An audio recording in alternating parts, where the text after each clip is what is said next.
morning, you're not just going to hear one study, but you are going to hear the results from 3 studies. They all come at the questions from slightly different angles.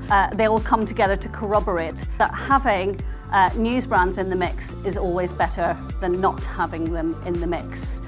Newspapers feed other media and they influence not just them, but obviously the behaviour of the nation. And the key message that we want to land is that advertising in newspapers increases overall ROI by an average of 3 times. We talk about living in an age of peak complexity, a world where you've got various different models for how communication is delivered to people effectively crashing into each other, and on those things that give us a sense of immediate response. It can lead us to a tendency to focus very much on the short term.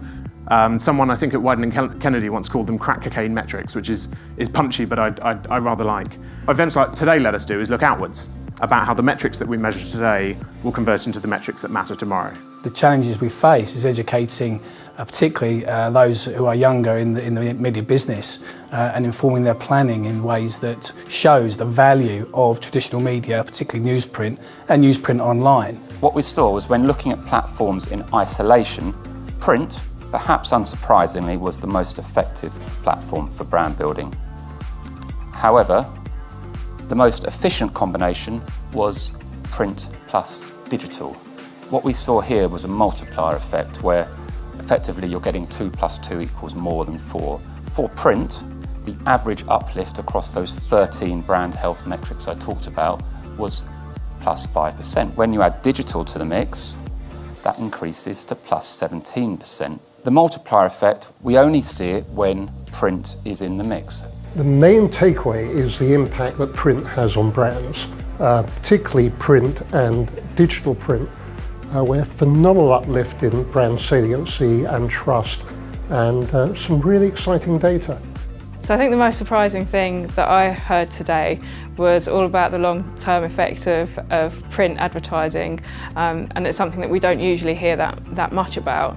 It's the pattern of effects that I think I want to draw your attention to. So what this is suggesting to us is that news brand usage are playing in the long-term arena.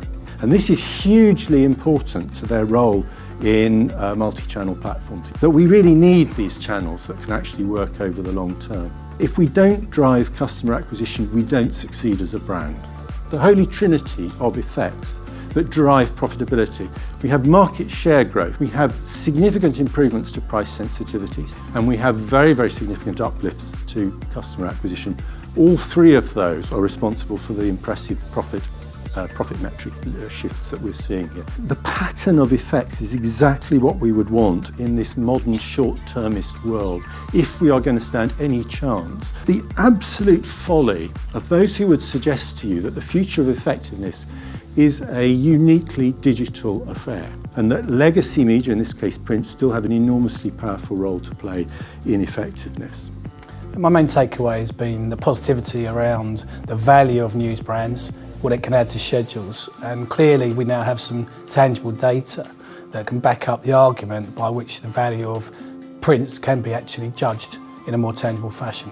So, evidence. Number 1 is that print news brands are boosting overall campaign ROI by 3 times on average. What impact do print news brands have on the effectiveness of other media channels? Let's look at just the synergy effect between different channels. It is much better to spend a medium amount of print news brand spend, so over 10%, and then your TV revenue ROI will get significantly higher, twice as high. This is looking at the online ROI. You'll get very much higher returns when you're looking at a very high area. You can see it's always better for online to be spending in terms of print news brands.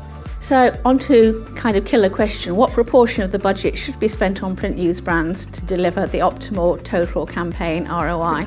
We've got amazing research here to combat some of that negativity now, and actually looking at some of this research, it will show us the sweet spots as to how much we should be spending within print. For me, the most memorable figure I'll probably walk away with was when we were being told about the pendulum and where that was currently positioned. The spend on print news brands should really return back to levels of a couple of years ago, 2013, levels, not the heady days of 2011. The world has changed. There is a role for digital. I think it's lovely to see people talking about the balancing point, that you can find an optimal balance between print and digital. All the data that's been shown is very much about layering channels on top of each other to get the best result for your client.